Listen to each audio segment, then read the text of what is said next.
Saat kita mengajak teman yang sama-sama mengaji untuk mengamalkan hasil ngaji dengan semaksimalnya, tetapi teman yang kita ajak menjawab, "Kalau kamu bisa mengamalkan, amalkan saja sendiri, jangan memperingatkan atau mengajak yang lain."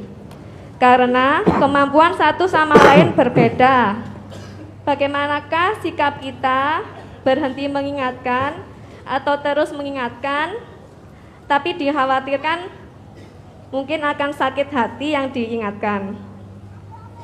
Ngajak teman untuk mengamalkan hasil ngaji, tapi teman malah memberikan alasan, kamu saja yang mengamalkan. Kemampuan orang berbeda-beda. Ini berarti temannya belum mau diajak untuk mengamalkan hasil kaji. Sekarang kalau kita ngaji kemudian tidak kita amalkan, itu berarti seperti pohon tanpa buah, tidak membawa manfaat apapun. Ya. Tujuan kita ngaji ini agar paham, kemudian sesudah paham diamalkan. Dengan pengamalan inilah kita bisa menjadikan Quran dan Sunnah sebagai pedoman hidup, bukan hanya sebatas pengetahuan belaka. Quran diturunkan oleh Allah itu untuk ditadaburi. Kalau ada orang yang mentadaburi Quran secara syumul, maka dia pasti mengamalkan petunjuk Al-Quran. Kalau mengamalkan petunjuk Al-Quran, pasti dia akan sampai ke jalan yang paling lurus. Inna hadzal Qur'an yahdi lillati hiya aqwam wa yubashshirul mu'minin alladzina ya'malunas sholihat anna lahum ajran apa itu? Kabira atau apa itu? Coba diingat kembali itu. Al-Isra atau apa?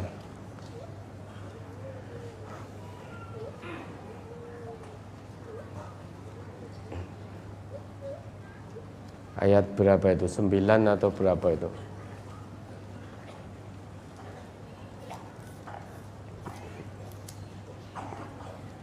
Surat Al-Isra ayat 9.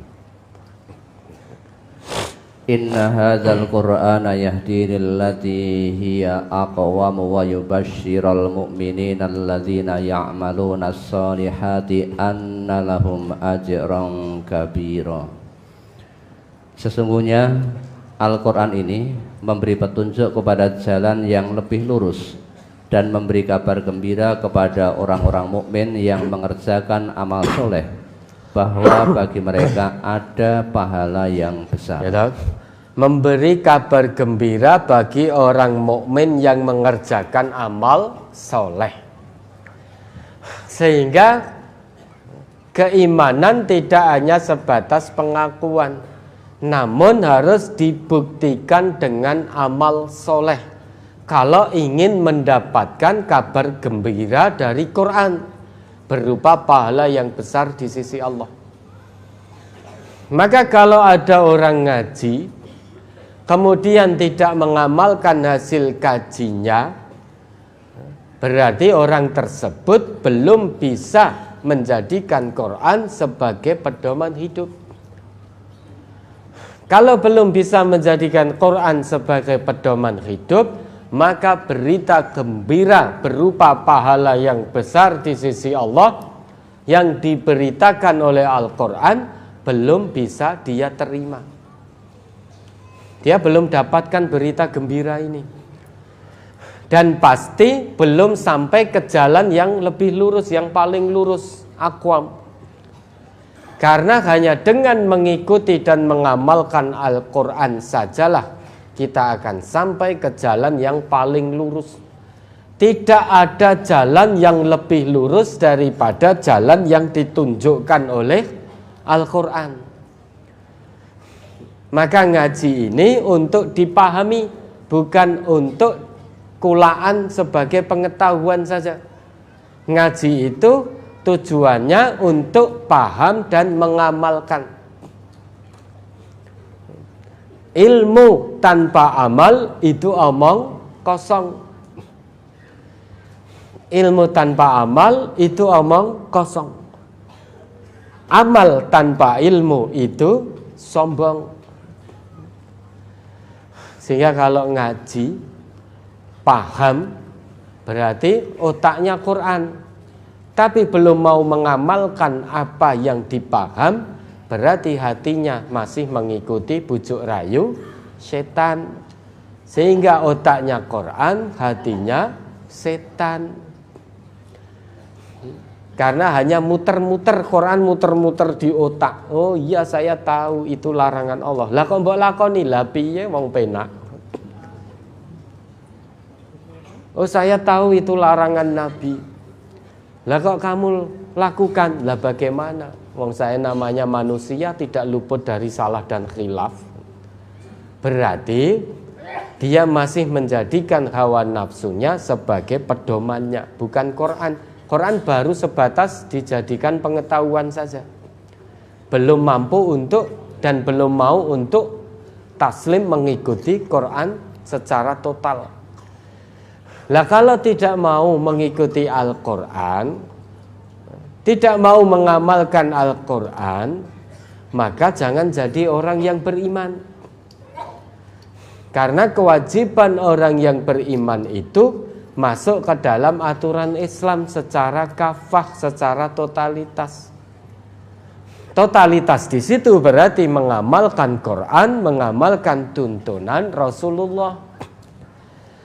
Tidak semua manusia diseru untuk mengikuti aturan Islam. Hanya orang yang telah menyatakan dirinya beriman kepada Allah yang diseru untuk mengikuti aturan Islam secara kafah. Ya ayyuhalladzina amanu dkhulu fis-silmi kafah wa la tattabi'u khutuwatis syaiton. Hei orang-orang yang telah menyatakan dirinya beriman, orang-orang yang telah menyatakan dirinya beriman, sehingga setelah pengakuan iman ada konsekuensi berikutnya. Apa itu? Udkhulu fis-silmi kafah, masuk dalam aturan Islam secara kafah. Dalam arti mengamalkan Quran, mengikuti tuntunan Rasul secara kafah. Wala tattabi'u khutuwatis syaiton, jangan kamu ikuti langkah-langkah setan, karena setan itu musuh yang nyata bagimu.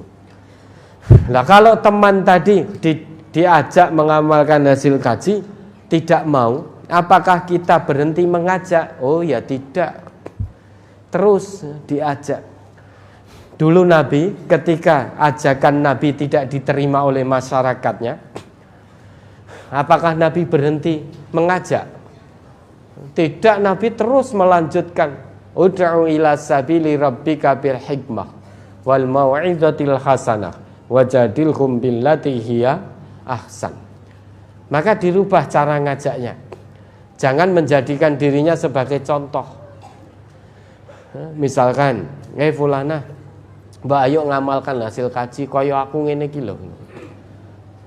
Alhamdulillah saya sudah mengamalkan hasil kaji. Lah kamu kapan? Kalau yang dijadikan contoh dirinya sendiri, maka bisa jadi orang lain tidak akan mengikuti. Maka yang dijadikan contoh adalah Nabi dan para sahabat-sahabat beliau. Misalkan ajakan tentang infak sedekah, bagaimana Nabi itu menjadi orang yang paling gemar bersedekah. Sahabat-sahabat juga beliau, Abdurrahman bin Auf, sampai menyedekahkan separuh lebih harta kekayaan, menginfakkan untuk kepentingan sabilillah. Apakah kita tidak kepingin menuju surga bersama beliau-beliau? Mari kita berlomba dalam kebaikan. Jangan dirinya yang dijadikan contoh. Alhamdulillah saya sudah gemar bersedekah. Lah kamu kapan? Nah, ini bisa jadi tidak diikuti.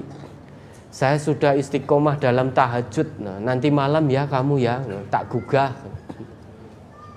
Mengikuti saya. Kalau nggak tahajud ini terus gimana? Dikencingi setan loh. telinganya. Nah, maka cara mengajak dengan hikmah dan mauidhah hasanah. Mauidhah hasanah itu dengan nasihat yang menghunjam jiwa, menyentuh fitrah keimanan, fitrah ketakwaannya. Itu namanya mauidhah hasanah.